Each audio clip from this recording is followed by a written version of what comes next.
بسم اللہ الرحمن الرحیم نحمده ونصلي على رسوله الكريم اما بعد بسم اللہ الرحمن الرحیم۔ عزیز طلبہ، آج ہم ہدایت النحو سبق نمبر 87 شروع کر رہے ہیں۔ اس سبق میں ہم متعلقات فعل میں سے دوسری قسم اسم الفاعل سے متعلق پڑھیں گے۔ آج کی اس سبق کا خلاصہ یہ ہے کہ مصنف علیہ رحمہ سب سے پہلے اسم فاعل کی تعریف کرتے ہیں۔ عزیز طلبہ، عموماً مبتدی طلبہ فاعل اور اسم فاعل میں فرق نہیں کرتے۔ جب ان سے پوچھا جاتا ہے کہ اسم فاعل کی تعریف کرتے ہیں تو وہ فاعل کی تعریف کرنے شروع کر دیتے ہیں۔ بہرحال تو اسم فاعل کی تعریف آج ہم پڑھیں گے، تو اس کو آپ نے غور سے سن کر یاد رکھنا ہے، اور فاعل اور اسم فاعل میں فرق بھی یاد رکھنا ہے۔ اسم فاعل وہ اسم ہے جو فعل یعنی مصدر سے مشتق ہو، تاکہ وہ اس ذات پر دلالت کرے جس کے ساتھ یہ فعل بطریق حدث اور تجدد قائم ہے، جیسے ضارب یہ یضرب سے مشتق ہے اور اس ذات پر دلالت کرتا ہے جس کے ساتھ ضرب فعل قائم ہو، یعنی مارنے والا۔ اسم فاعل کے عمل کی شرائط دو ہے۔ پہلی شرط یہ ہے کہ وہ اسم فاعل حال یا استقبال کے معنی میں ہو۔ دوسری شرط یہ ہے کہ مذکورہ چیزوں میں سے کسی ایک پر اعتماد ہو۔ وہ چیزیں ان میں سے پہلی چیز مبتدا ہے، مبتدا پر تکیہ ہو، اعتماد ہو، سہارا ہو، تب یہ عمل کرے گا۔ نمبر 2 ذوالحال پر، نمبر 3 موصول پر، نمبر 4 موصوف پر، نمبر 5 حمزہ استفہام پر، اور نمبر 6 حرف نفی پر۔ ان چیزوں کے بعد جب اسم فاعل واقع ہوگا تو ان کے سہارے اور اعتماد پر وہ عمل کرے گا، اس کے بغیر، چونکہ وہ ضعیف عامل ہے، سہارے کے بغیر وہ عمل نہیں کرتا۔ عزیز طلبہ، اب ہم آتے ہیں کتاب کی طرف۔ تو سب سے پہلے ہم عبارت پڑھتے ہیں۔ فصل: اسم الفاعل اسم مشتق من فعل ليدل على من قام به الفعل بمعنى الحدوث، وصيغته من الثلاثي المجرد على وزن فاعل كضارب وناصر، ومن غيره على صيغة المضارع من ذلك الفعل بميم مضموم مكان حرف المضارعة وكسر ما قبل الآخر كمدخل ومستخرج، وهو يعمل عمل فعله المعروف إن كان بمعنى الحال بالاستقبال ومعتمدا على المبتدأ۔ مصنف علیہ رحمہ اس فصل میں اسم فاعل کی بحث فرما رہے، تو فرماتے اسم فاعل اسم مشتق من فعل، ایسا اسم ہے جو مشتق ہو فعل سے،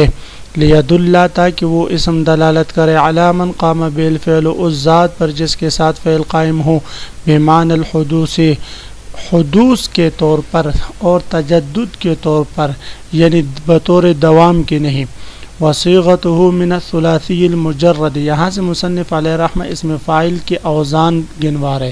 تو فرماتے اسم فاعل کی صیغے یا اسم فاعل کے اوزان ثلاثی مجرد سے ہمیشہ علی وزن فاعل، فاعل کے وزن پر آئے گا، جیسے ضرب یضرب سے ضارب اور نصر ینصر سے بھی ناصر کے وزن پر آتا ہے۔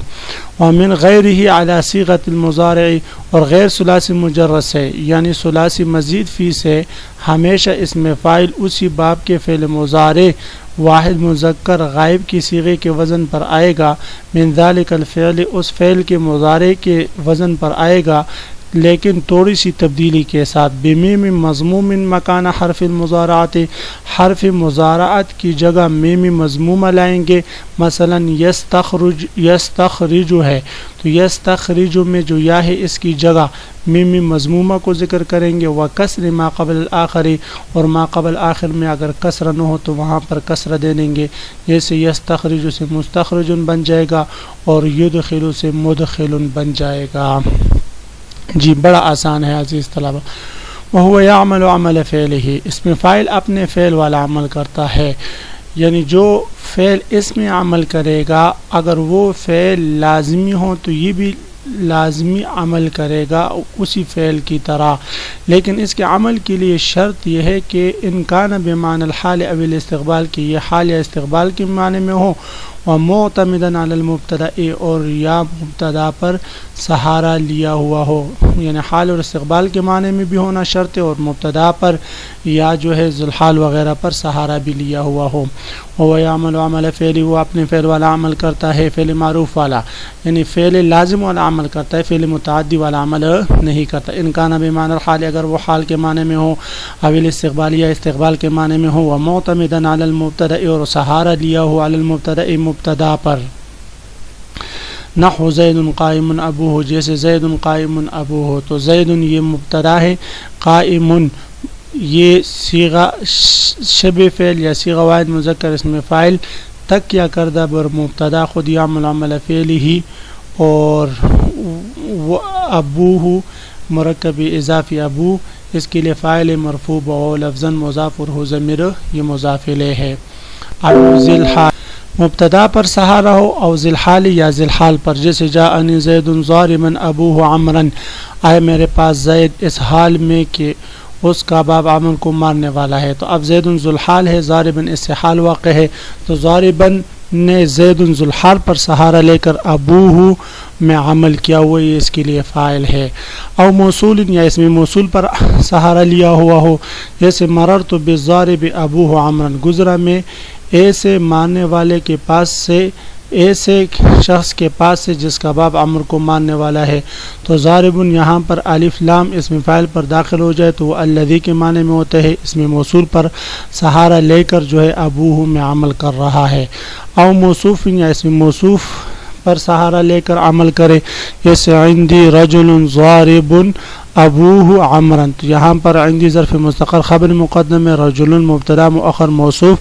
ضارب اس کے لیے صفت ہے۔ تو ضارب نے رجل موصوف پر سہارا لے کر ابوہ کو رفع دیا ہوا ہے۔ او حمزۃ الاستفہام یا حمزہ استفہام پر سہارا لے کر اس میں ظاہر پر میں عمل کرے، جیسے اقائم زید، حمزہ استفہام اقائم یہ صیغہ اسم فاعل تکیہ کردہ بر حمزہ استفہام یعمل عمل فعلہ مبتدا قسم ثانی، اور زید یہ اس کے لیے خبر ہے قائم مقام فاعل کے۔ او حرف نفی یا حرف نفی پر سہارا لیا ہوا ہو، جیسے ما قائم زید، ما حرف نفی، قائم صیغہ شبہ فعل یا صیغہ اسم فاعل تکیہ کردہ بر حرف نفی خود یعمل عمل فعلہ مبتدا قسم ثانی، اور زید اس کے لیے خبر قائم مقام فاعل کے ہیں۔